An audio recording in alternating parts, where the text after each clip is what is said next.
Hola, ¿qué tal? Muy buenas noches. Mi nombre es Jaime Chincha y en el Perú de hoy nada está dicho. Hoy el presidente de la República, Martín Vizcarra, nos ofrece una extensa y exclusiva entrevista para Nada está dicho. Presidente, buenas noches. Gracias por venir al programa. No, Jaime, al contrario, muchas gracias por la oportunidad de, por tu intermedio, comunicarme con el país. Quiero recordarle a nuestra audiencia que no solamente usted nos está viendo a través de RPP Televisión, sino que también nos escucha a través de RPP Radio. Presidente, su gobierno ha dado en las últimas horas mensajes confusos sobre la custodia policial a los congresistas. Mi primera reflexión a partir de lo que está pasando es ¿qué país le ofrece usted a los peruanos en estos 17 meses que le quedan de gobierno? Mire, no es que sean mensajes confusos. Quizás lo que ha faltado es complementar la información para que se entienda. Nosotros hemos identificado, como la población también lo dice cuando se le pregunta, que los dos principales problemas que tiene el país son la inseguridad ciudadana y la corrupción. No quiere decir que los otros problemas no sean importantes y también estamos trabajando para atenderlos, pero hay que atender inseguridad ciudadana y la lucha contra la corrupción como lo iniciamos desde el primer día y ahora con más énfasis en lo que queda del gobierno. Y yo le doy solamente unas cifras. En el Perú tenemos un aproximado de 240 policías por cada 100.000 habitantes. Los expertos manifiestan que debe ser 300. O sea, tenemos un déficit de 60 policías. Si vemos Chile, ¿cuánto tiene? Tiene los 300, está dentro del margen. Y, por ejemplo, Colombia tiene 350 policías. Entonces, hay un déficit policial. Estamos trabajando en ello. El año pasado, 2019, hemos logrado que se incorporen a la policía 12.000 nuevos efectivos. 6.000 que estaban programados y 6.000 que hemos adelantado su salida por los Panamericanos. Hemos avanzado. Y este año, 2020, a fines de año se van a incorporar 6.000 más, pero es insuficiente. Entonces, entre otras muchas medidas que tenemos que tomar, es incrementar el número de policías en las calles. Le pregunto por el futuro porque algunas cosas preocupan, presidente, de un tiempo a esta parte. Hablemos de lo ocurrido hoy, por lo menos. Usted sostiene que es solo una propuesta, y cito sus palabras, el anuncio del señor Morán para restringir la custodia a los congresistas. ¿Significa entonces que usted está corrigiendo la declaración del señor Morán y que los congresistas en efecto van a tener el beneficio de la custodia?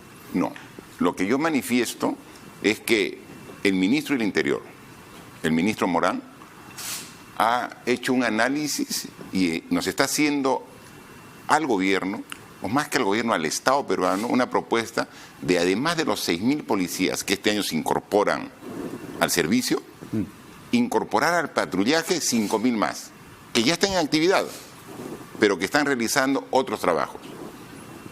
El principal objetivo, la principal responsabilidad de la autoridad es brindar servicio al ciudadano. Y vemos de que se está descuidando en algo esa responsabilidad por quizás exagerar el uso de policías en funciones que son importantes, pero que están en una cantidad demasiado elevada. Permítame democráticamente discrepar de su declaración, porque el señor Morán no parece haber propuesto algo. Permítame solamente citarlo. Él dice, yo comunico que ahora van a tener seguridad personal integral el presidente, los representantes de los poderes del Estado, funcionarios de alto nivel del gobierno, el presidente del Congreso, eventualmente los vicepresidentes, pero los congresistas ya no van a tener seguridad porque todo el personal policial va a ser reorientado a cumplir tareas de seguridad ciudadana. ¿El señor Morán coordinó con usted esta declaración o se mandó por la libre? No, lo que coordinamos previamente, y es motivo de varias reuniones previas, es de incorporar alrededor de 5.000 policías adicionales. Y para eso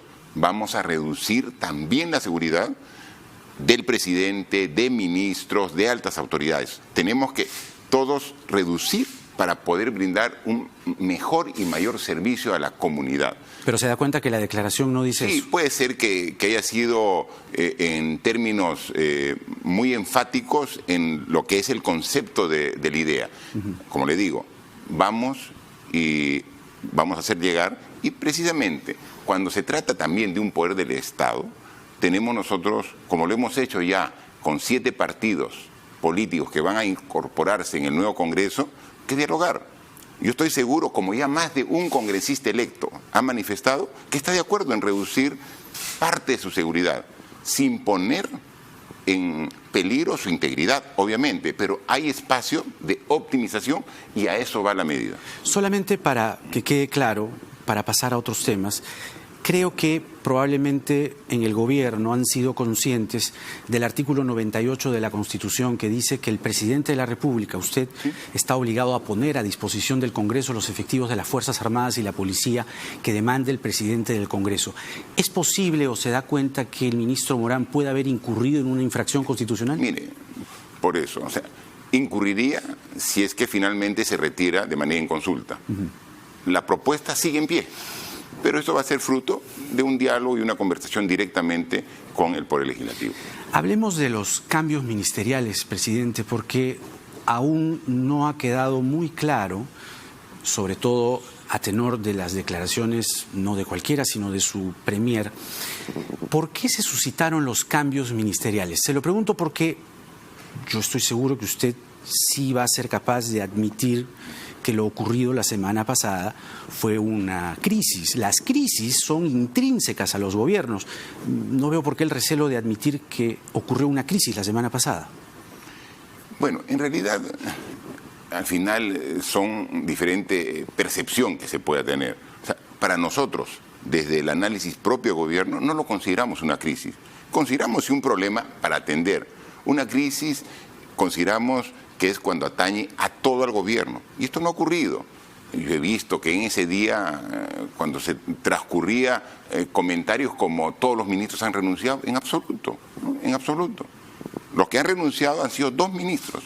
2 ministros que, cuando conversamos previamente con ellos, el ministro de Energía y Minas y la ministra de Justicia, ellos sí renunciaron, obviamente por un problema directamente que los relacionaba. ¿Ellos renunciaron o usted les pidió la renuncia?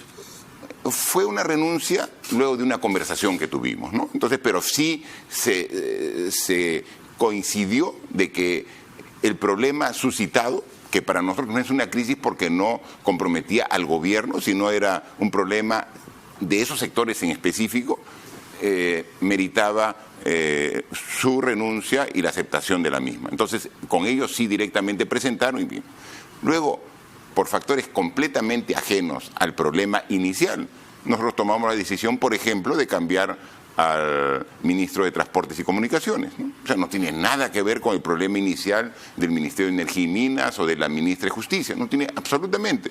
Pero creíamos que era necesario que ante la constante insistencia mediática sobre el ministro de Transportes que pueda absolver investigaciones que tiene de anteriores responsabilidades, que lo haga. ¿Se refiere usted al hospital de Moquegua? Sí, específicamente. No tiene acusación alguna, no tiene un proceso en curso, pero sí tiene una investigación a través del Ministerio Público. ¿Cree que podría haber indirectamente algún tipo de repercusión sobre usted? No, en absoluto. No, ni siquiera del ministro, ni siquiera del ministro que ahora es un ciudadano. No, que fue bajo el gobierno regional. Por eso, no hay absolutamente ninguna duda del procedimiento. Pero ¿qué pasa? Le quita objetividad al desempeño del cargo de ministro de Transportes. Un ministro de Transportes, cuando se comunique con los medios, con los periodistas como usted, tiene que hablar de los proyectos de transportes, pero siempre se llegaba al tema de proyectos ajenos al sector.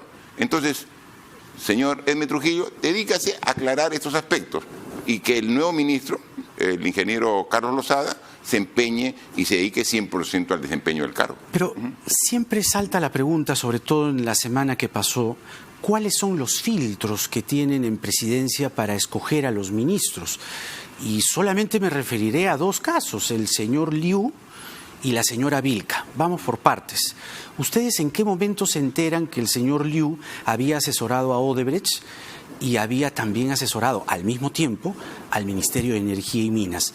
Eso inquieta un poco desde la percepción de la opinión pública, porque esto se encuentra muy fácilmente en Google. Es decir, en Google se encuentra fácilmente que este señor tiene una hoja de vida que podría llevar a pensar un conflicto de intereses. ¿Cuáles son esos filtros, presidente, para escoger ministros? O sea, obviamente están los filtros que hace el propio sector, la presidencia del Consejo de Ministros y el propio despacho presidencial, ¿no? Y luego nosotros exigimos precisamente la declaración jurada de intereses, que involucra los últimos 5 años. Esta consultoría que hizo el ingeniero Liu es de hace 10 años. Y aclaro, no fueron simultáneos. O sea, fueron con un año de diferencia la consultoría particular, privada, que hizo a Odebrecht, y luego de un año hizo este trabajo también de asesoría al Ministerio de Energía y Minas. Eso fue hace 10 años, pero fue con la diferencia de un año, no fue de manera simultánea, ¿no? Eso también nosotros lo verificamos después que hubo el reportaje y no había coincidencia. Pero eso no quita que haya asesorado a Odebrecht y que haya asesorado al Ministerio por un tema justamente referido al gasoducto. En tiempos diferentes. Y es por eso, ante cualquier duda que se pueda generar, aunque no haya nada irregular y nada ilegal, determinamos de que presentaba su carta de renuncia y la aceptábamos. La señora Vilca, Susana Vilca, la señora ha sido una minera informal. Ha apoyado con dinero de esa minería informal a Ollanta Humala. El fiscal Germán Juárez, según Perú 21, la citó el año 2016 para que responda justamente por supuestos aportes al humalismo. No tiene necesariamente, viéndolo así, enumerando esto, no tiene necesariamente, permítame, las mejores credenciales. ¿Por qué llevarla al ministerio, pese a ello? Mire, la ingeniera Susana Vilca tiene amplia experiencia en el sector minero. Efectivamente, como usted dice, ha tenido alguna relación con la minería informal, como tienen cientos de miles de mineros informales, y que un objetivo del gobierno es que entren a la formalidad. Nosotros como gobierno somos inflexibles contra la minería ilegal. Prueba de ello es que esta semana cumplimos un año de combate a la minería ilegal en su foco más claro y grande que tenía en el Perú, que es La Pampa, en Tambopata, en Madre de Dios. O sea, sí combatimos nosotros como gobierno la minería ilegal, pero a la minería informal, la minería artesanal, lo que tenemos que hacer como gobierno es incorporar a la legalidad, incorporar a la formalidad. Entonces, hay muchos mineros artesanales, informales, que porque no tienen la facilidad de incorporarse al sistema productivo formal, no lo pueden hacer. Y tenemos que hacerlo. Pero eso no hay que confundir con lo que es la minería ilegal, que la combatimos. Y la ministra Susana Vilca tiene también la responsabilidad y la obligación dada por nosotros de combatir la minería ilegal. O, como dice el señor Ceballos, es una rehabilitación o es una rehabilitada, porque todavía queda un poco en el ojo público, comprenderá usted que la sospecha es válida. Si un ministerio puede ser la garantía de que una persona realmente se haya rehabilitado. No, lo que tiene que hacer el ministerio es cumplir la ley, como tiene que hacerlo el gobierno. Y yo le digo que tenemos y damos la garantía de que se va a cumplir la ley. Y se va a trabajar para, en lo que queda del gobierno, continuar con el incremento de la inversión privada, también en minería, que haya mayor exploración, combatir la minería ilegal y hacer mayores esfuerzos para que la minería artesanal se formalice. Permítame insistir, ¿por qué no reconocer que hubo una crisis? Porque yo no sé si esté o haya estado usted o su gobierno, sus ministros, pensando en esa frase de que aquello de que Odebrecht pone y saca ministros. ¿Ha recordado usted esa frase en estos días? Yo escuchaba la frase de que Odebrecht pone y saca presidentes. También ministros. Sí, ¿no? Pero en el caso nuestro no. En el caso al contrario. Nosotros combatimos la corrupción y a todo lo que representa. Ese fue mi compromiso con el pueblo peruano el 23 de marzo del año 2018. Y va a ser el compromiso que vamos a respetar hasta el 28 de julio del próximo año, que dejamos el cargo de presidente. El combate directo, inflexible contra la corrupción. Porque una crisis es precisamente eso. Una crisis es que los ministros salen por una situación que ocurre en un momento determinado y que compromete a carteras ministeriales. Es decir, no cuesta nada decir, sí, señores, vivimos una crisis y adelante, cambiamos. Si el problema es semántico, de que a partir de cuándo 1, 2, 3 ministros se llama crisis o no, para mí es absolutamente secundario el tema de calificar un cambio de ministros como crisis o no crisis. O sea, es un tema secundario, ¿no? O sea, finalmente nosotros, por ese problema, de manera directa, es que aceptamos la renuncia de 2 ministros. Y luego hemos aprovechado para hacer 2 cambios en otros sectores que, por las razones que le he explicado, ya los habíamos venido conversando con el Premier semanas con anticipación. Lo que pocos entendieron, incluso la propia señora Flor Pablo sentada aquí, trataba de hilvanar una que otra respuesta y ensayaba algún tipo de argumentación, pero no llegaba al punto. ¿Por qué Flor Pablo? ¿Estaba haciendo un mal trabajo? No, porque Flor Pablo ha hecho un buen trabajo en las materias con las cuales se priorizó. Nosotros ahora queremos, en este año y meses que tenemos para culminar nuestra gestión, fortalecer lo que es la calidad de la educación universitaria, técnica superior y también en la educación básica. Entonces, como es lógico, las bases de ese trabajo lo hemos trabajado con la ministra Flor Pablo y ahora con el ministro que la reemplaza, Martín Benavides. Vamos a trabajar los siguientes pasos. ¿O Flor Pablo fue una suerte de, hay que tratar de sacar a un ministro para que esto no parezca que es por la situación de Odebrecht y bueno, le tocó el cambio a Flor Pablo? Porque, le juro, el día jueves 13, la señora Flor Pablo estaba en Piura inspeccionando colegios y ha sido llamada de urgencia a Lima de una forma, Jaime, tenemos que trabajar sin ningún aviso previo. De nuestro cargo. Yo le aseguro, yo estoy viniendo ¿de dónde? En este momento de Chiclayo. Hemos estado en Mochumí en la mañana, hemos estado en la tarde en Santa Rosa, hemos trabajado, hemos venido, se coordinó esta entrevista y venimos. O sea, esa es la forma de trabajar, intensamente. O sea, porque se va a cambiar la ministra, ese día no trabaja, ese día se queda en su despacho. Oye, tenemos tanto que hacer que tenemos que trabajar. Con el caso del ingeniero de Trujillo, o sea, ese mismo día está trabajando. No, me refiero a que la señora Flor Pablo no estaba en la trama que desató la situación que provocó el cambio ministerial. Porque esa es su lógica y no es la lógica de muchos, le digo. Está bien y la respetamos. O sea, cualquier elucubración es aceptada, pero esa no es. Porque nosotros con el Premier, con anticipación, ya habíamos visto la necesidad del recambio de algunos ministros. Así que eso estaba previsto, lo teníamos previsto. Obviamente, como pensamos cambiar un ministro, que ese día, que esa semana no trabaje, hasta el último día tenemos que dar nuestro máximo esfuerzo. Y así lo entendía también la ministra Flor Pablo. Y ha puesto su máximo esfuerzo, y a ella, al ministro de Trujillo, nuestro agradecimiento por el gran aporte que han hecho en el trabajo en sus sectores. Presidente, ¿desde cuándo supo usted de la demanda que Odebrecht planeaba entablarle al Estado peruano ante el CIADI? ¿Desde cuándo exactamente? Desde el día anterior que se hizo pública. O sea, se hizo pública cuando pusieron en el portal del CIADI la demanda. El día anterior se me comunicó de que ya el CIADI había recibido incluso con días de anticipación la demanda. No recuerdo exactamente la fecha, pero sí, fue el día anterior. Entonces, yo tuve el conocimiento con un día de anticipación de lo que tuvo la opinión pública. ¿No supo de la reunión del 23 de diciembre entre el procurador y la ministra de Justicia? En ese momento no. ¿Se le comunicó después tampoco?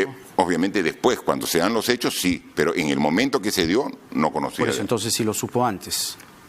No, o sea, por eso digo, no tuve conocimiento cuando se dio la reunión ni los días siguientes, claro, sino cuando ya se hace pública es donde yo recabo la información. Por eso, el 23 de diciembre hay una reunión entre el procurador Ramírez y la ministra Revilla. En absoluto. Luego la ministra Revilla le llama al ministro Liu y se reúne el procurador el 26 de diciembre. Hasta ahí usted no estaba enterado de nada. El 9 de enero hubo una reunión con funcionarios de Odebrecht. No. ¿Tampoco supo de nada? No sé. Pero el señor Ceballos dice que sí sabía. No pudo haberle comunicado. Pero es que ya la posición del gobierno está absolutamente clara y definida. Nosotros, como ejecutivo, no negociamos con empresas que estén inmersas en corrupción. Y obviamente, Odebrecht, por confesión de parte, está inmersa en procesos de corrupción. ¿Por eso entonces fue despedido el procurador Ramírez? El procurador Ramírez no es despedido por el Ejecutivo.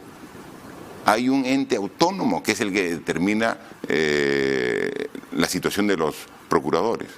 Pero el procurador estaba viendo el acuerdo con Odebrecht. Obviamente. Y por eso es a criterio de la comisión autónoma, esta comisión de procuradores, quien determina si continúa o no, y son los que le quitan la confianza. Ahora, ¿cuál ha sido exactamente el proceso que ha ocurrido acá, ¿no? Aquí, y por eso hay que decirlo con todas sus letras y dando la información real y precisa. Nosotros como gobierno, desde el inicio de nuestra gestión, tomamos la decisión de combatir frontalmente la corrupción y no transar con ella. Nosotros a las empresas corruptas no coordinamos, las combatimos. Eso sabe perfectamente, es una línea. Por eso es que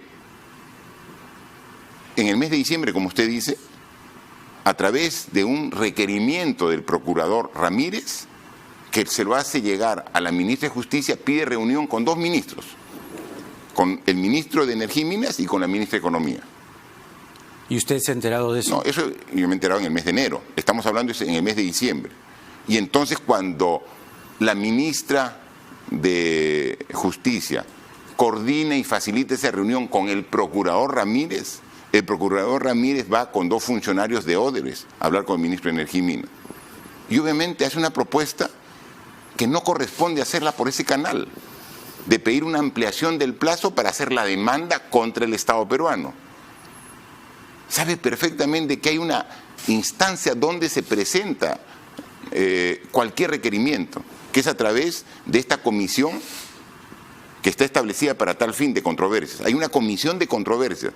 Cuando se llega a un proceso de rompimiento de un contrato, de una concesión, si es que se quiere hacer algún trámite, coordinación, procedimiento, tiene que ser a través de esta comisión de controversia. Sí, eso lo tenemos claro. Ya, pero igual buscaron ministros. Y eso está mal. Y si en el momento que los buscaron, 4 ministros estaban enterados, no me cabe en la cabeza que a usted no le hayan dicho, presidente, por si acaso está pasando esto. Pero ¿cuál fue la respuesta primero de los ministros? ¿Aceptar el pedido? Inmediatamente. O sea, le dieron un portazo en la cara. Le dijeron, no. Liu no. Liu los recibió. ¿Los recibió? Sí. ¿Pero accedió a su requerimiento? No, los recibió. No, los recibió. Por eso él, consciente de que no debió recibirlos, que fue una decisión equivocada, es que precisamente él pone su cargo a disposición, su renuncia, e inmediatamente la aceptamos. Y como esas instancias del procurador Ramírez que solicita esta reunión a través de la ministra de Justicia, también se siente comprometida y también presenta su carta de renuncia. El procurador Ramírez dice que usted sí estaba enterado. Por favor, él me lo ha dicho, la ministra me lo ha dicho, en absoluto. No, él dice que usted estaba... ¿Cómo sabe que está enterado? Es su palabra contra la suya. No, pero tendría que él habérmelo dicho o haberle dicho a algún ministro. Y obviamente ningún ministro lo ha dicho porque no lo dijeron durante ese periodo de tiempo. Pero, ¿cuál es aquí el fondo del asunto? Luego el procurador Ramírez pide una reunión con la ministra de Economía. Ya no va con la gente de Odebrecht, pero va con un proyecto de convenio, de un acuerdo para firmar entre el Estado peruano y esta empresa. La prórroga. La prórroga. ¿Y cuál fue la respuesta de la ministra? De indignación. O sea, ¿cómo va a haber? Uno, nosotros no vamos a dar ninguna prórroga como ejecutivo. Y dos, el camino es a través de la comisión de controversias. Lo que quiere decir que esta empresa nuevamente intentó llegar a su objetivo por la puerta falsa. Ok, está clara la explicación de que tiene que ser los procuradores o el procurador general aquel que dé la explicación o aquel que diga o tome la decisión sobre el procurador Ramírez. Pero usted, como jefe del Estado, ¿qué le diría al país respecto del despido del procurador Ramírez? ¿Cuál es la razón o las razones por las cuales el Poder Ejecutivo, porque de allí depende el señor Ramírez o dependía, despidió a este señor que estaba llevando adelante el acuerdo con Odebrecht, quizá el acuerdo de colaboración eficaz más importante de la historia reciente? Usted es un periodista enterado, informado, y sabe perfectamente que los procuradores no son del Ejecutivo. Los procuradores no defienden al gobierno, defienden al Estado peruano. No tienen relación jerárquica con el Ejecutivo. Nominalmente. Por eso, no, en la práctica es una comisión autónoma la que determine en su continuidad o no. Pero usted es el jefe del Estado. No, soy el jefe de gobierno, no soy jefe de Estado. Usted es el jefe del Estado y como jefe del Estado podría dar una explicación y decir, mire, al final, la explicación que me dio el Procurador General fue esta. No he hablado con el Procurador General. ¿No ha hablado con el Procurador General? No tengo por qué hablar con el Procurador. Pero es una instancia que depende. ¿Se ha dado cuenta del escándalo que ha armado el despido del Procurador Ramírez? Está bien, pero es una decisión autónoma. ¿Se da cuenta? Y a su juicio es lo correcto. Nosotros creemos que el Procurador Ramírez, que hizo el trámite llevando una propuesta de acuerdo a la ministra por el camino que no corresponde, porque el camino era a través de la Comisión de Controversias. Entonces, finalmente, nosotros como gobierno, ¿qué hemos determinado? Nuevamente la ratificación. No pactamos con empresas que hayan tenido actos ilícitos. Permítame allí que hay una segunda discrepancia, porque el acuerdo de colaboración eficaz no es un acuerdo con Odebrecht, es decir, Odebrecht se entiende en la terminología que usted está usando, son los delincuentes, pero el acuerdo de colaboración eficaz no es al fin y al cabo un acuerdo, es decir, si usted dice que no se hacen acuerdos con delincuentes del respecto Ejecutivo a bueno, el acuerdo de colaboración eficaz ha pasado por el Ministerio Público, ha pasado por la Procuraduría, pasó por el ministro Ceballos cuando era ministro de Justicia. No, el acuerdo de colaboración eficaz es una responsabilidad exclusiva del Ministerio Público. Es el Ministerio Público el que suscribe el acuerdo de colaboración eficaz. Pero es el Estado peruano, finalmente. Pero existe la independencia de poderes. Tenemos poder ejecutivo, el cual yo represento, y la decisión nuestra es no pactar con empresas que están inmersas en corrupción. Eso lo hemos hecho desde el 23 de marzo del 2018 y va a continuar así hasta el 28 de julio del 2021. No pactamos con empresas que estén inmersas en corrupción. Bajo la estrategia que tiene el sistema de administración de justicia, el Ministerio Público hace un convenio de colaboración eficaz. Hay independencia de poderes, es exclusividad y responsabilidad exclusiva del Ministerio Público. Nosotros respetamos las decisiones que toma el Ministerio Público, pero son decisiones del Ministerio Público, no del Ejecutivo, y es completamente diferente. Bueno, entonces, cuando... Solo para aclararle, ¿sí? Según el artículo 110 de la Constitución, el presidente de la República es el jefe del Estado. Y personifica a la nación. No es el jefe de gobierno. Está bien, pero el Estado está compuesto por diferentes poderes que tienen independencia. Nosotros no tenemos en absoluto injerencia en el poder legislativo. No tenemos ninguna injerencia en el poder judicial, en todo el sistema de administración de justicia. Pero cuando el procurador se sienta como parte del acuerdo, en el momento en el que se suscribe el acuerdo, el procurador representaba al Ministerio de Justicia, de acuerdo a esa legislación. No, representa al Estado peruano. Pero al Ministerio de Justicia. En el momento que ocurre el acuerdo con Odebrecht, el acuerdo de colaboración eficaz, le estoy hablando. El acuerdo de colaboración eficaz. Ahí representaba al Ministerio de Justicia. El Ejecutivo no tiene en absoluto relación con ese acuerdo. Ese es el Ministerio Público. Es más, los términos ni los conocemos del acuerdo. El Poder Judicial lo validó. Está bien. El Poder Judicial, que es parte del sistema de administración de justicia. ¿Y quién está inmerso en el sistema de administración de justicia? El Ministerio Público, la Fiscalía, quien propone este acuerdo de colaboración eficaz, y el Poder Judicial, quien lo valida. ¿Y nosotros, el Poder Ejecutivo, ajeno absolutamente a ello. El procurador estuvo en representación del Ministerio de Justicia.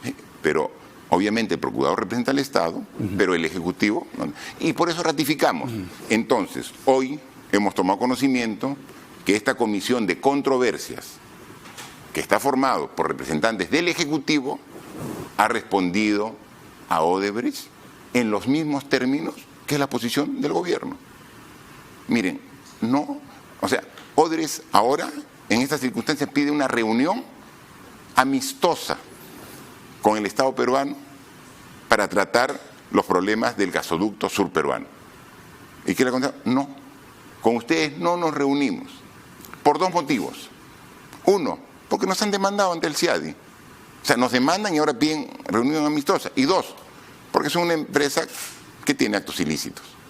Entonces, obviamente, ratificamos. Esa ha sido la posición del Ejecutivo, de mi gobierno, y vamos a continuar. Nosotros combatimos la corrupción y precisamente como la combatimos, se genera también tipo de reacciones en contra del gobierno. Ahora, pero ¿se da cuenta usted que en la estructura de la solicitud de Odebrecht, el planteamiento de la demanda, no solo está Odebrecht, los delincuentes estos de saco y corbata, sino también hay acreedores, y probablemente acreedores de buena fe? Sí. ¿Qué pasa con ellos? Hay que atenderlos, pero para eso hay que cerrar el tema contractual.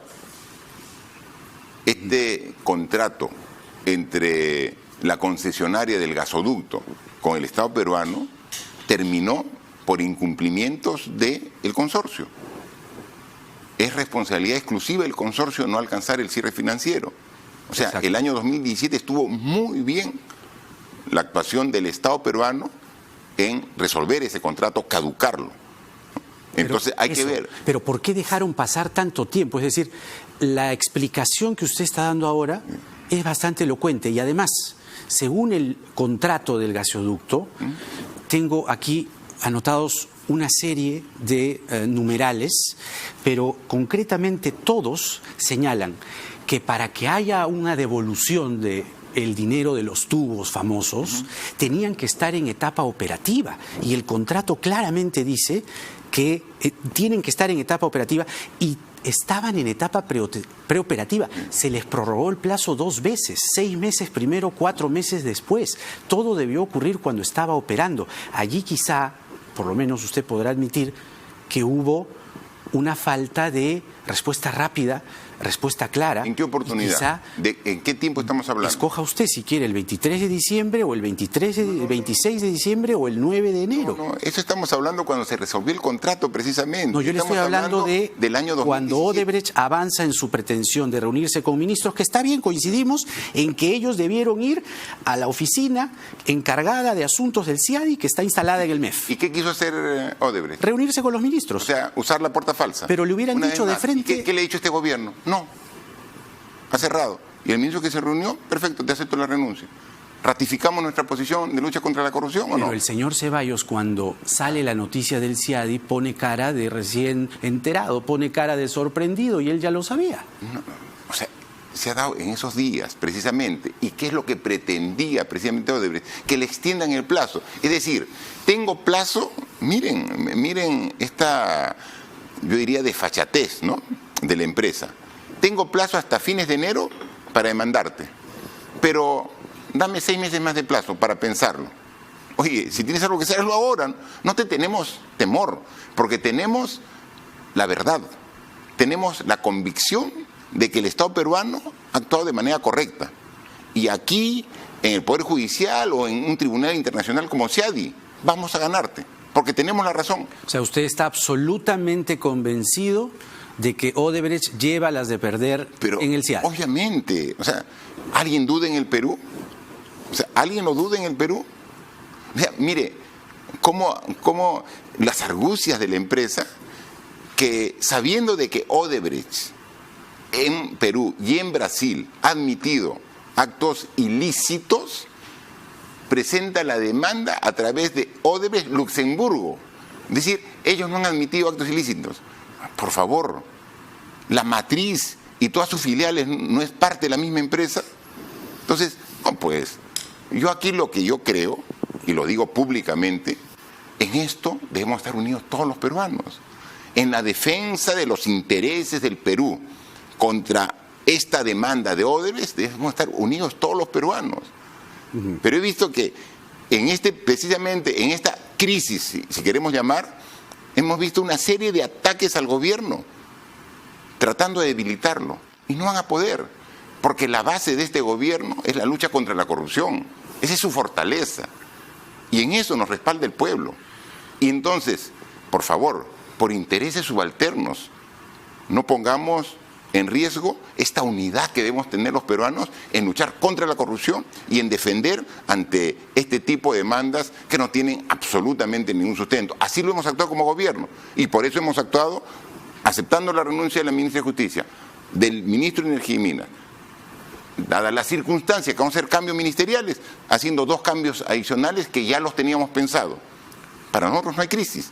Eso es una ratificación de la posición del gobierno peruano, de la lucha contra la corrupción. ¿Se olvida usted, o quizá la rapidez de la declaración hace que nos salteemos y no quiero dejar pasar el tema de la economía? Porque mirando el presente y el futuro, coincidirá usted en que la seguridad y el empleo son, digamos, 2 grandes demandas. Convengamos en que la inversión privada es la que da el empleo en grueso. Usted ha dicho que al menos con su gobierno Tía María no va. Sí. ¿Cuál es la alternativa? No. O sea, pero no es una decisión del gobierno. O sea, nosotros no hemos dicho que se pare Tía María. O sea, lo que tenemos claro es que requerimos de inversión privada.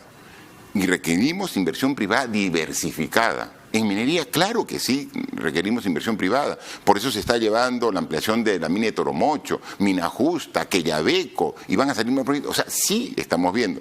Lo que hemos dicho que respecto a Tía María, existe un nivel de desconfianza de la propia población que no permite que de aquí al próximo año se genere las condiciones para la inversión. Claro, pero ¿cuál es el mensaje a los inversionistas? No, porque comprenderá usted que los inversionistas sí están preocupados.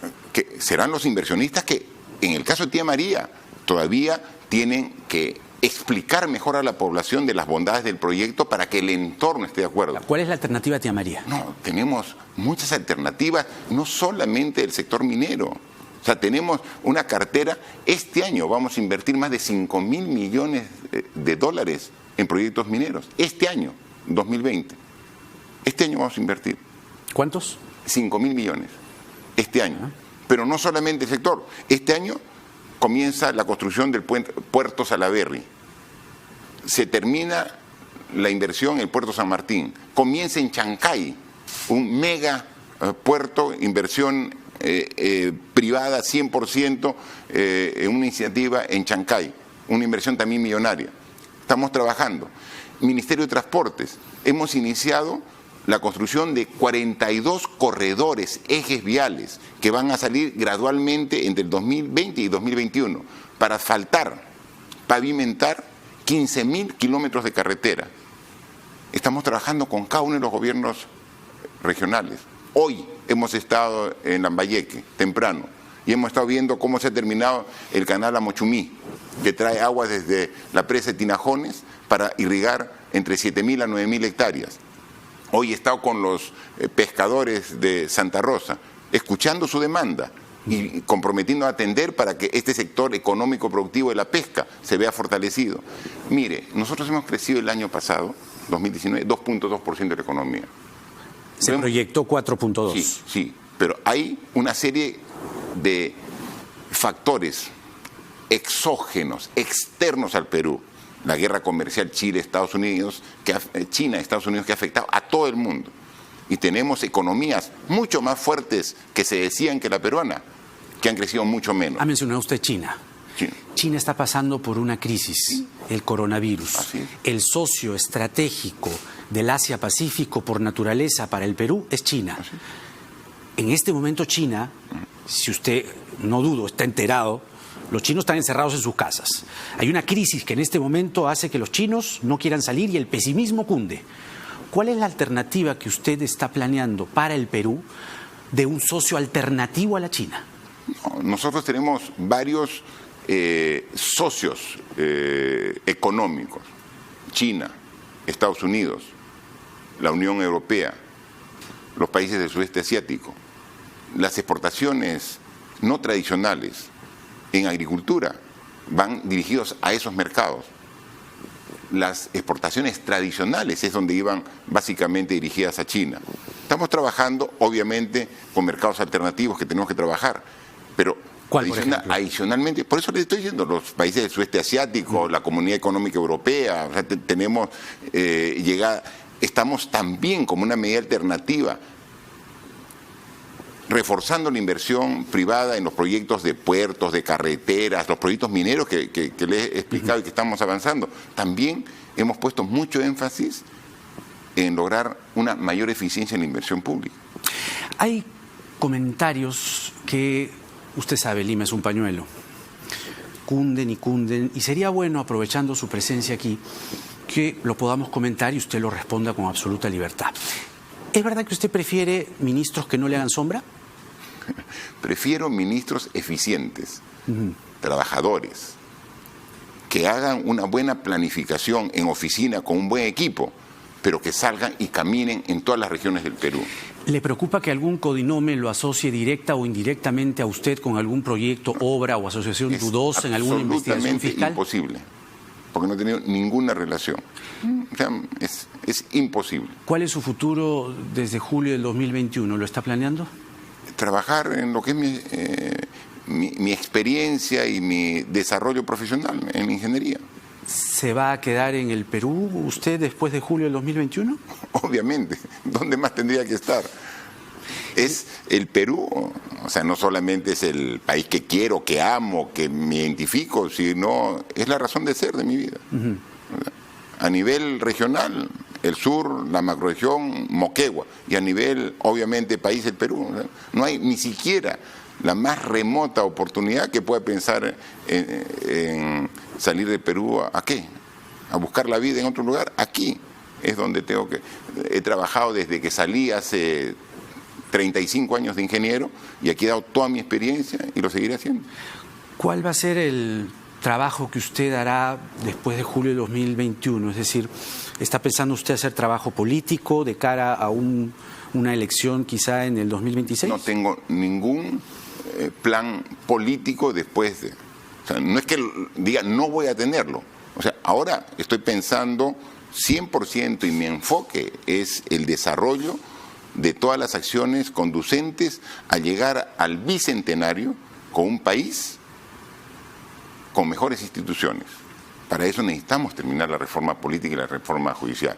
Y qué bien que ahora los partidos políticos, cuando nos hemos reunido, también lo valoren. Y qué bien que ahora varios de ellos estén trabajando con miras a la gobernabilidad y trabajar estos proyectos. Vamos a dejar con seguridad un país empoderado, con una democracia fortalecida, donde por convicción la ciudadanía ha definido que va a combatir la corrupción. Hace poquito tiempo en el Perú la ciudadanía era permisible con la corrupción, porque pensaba que era algo ajeno. Ahora creo que hemos tomado conciencia y hemos contribuido en ello. ¿Eso es lo que usted piensa dejarle al Perú? Una conciencia cívica madura. ¿Ese es su legado? De democracia fortalecida. ¿Ese es su legado?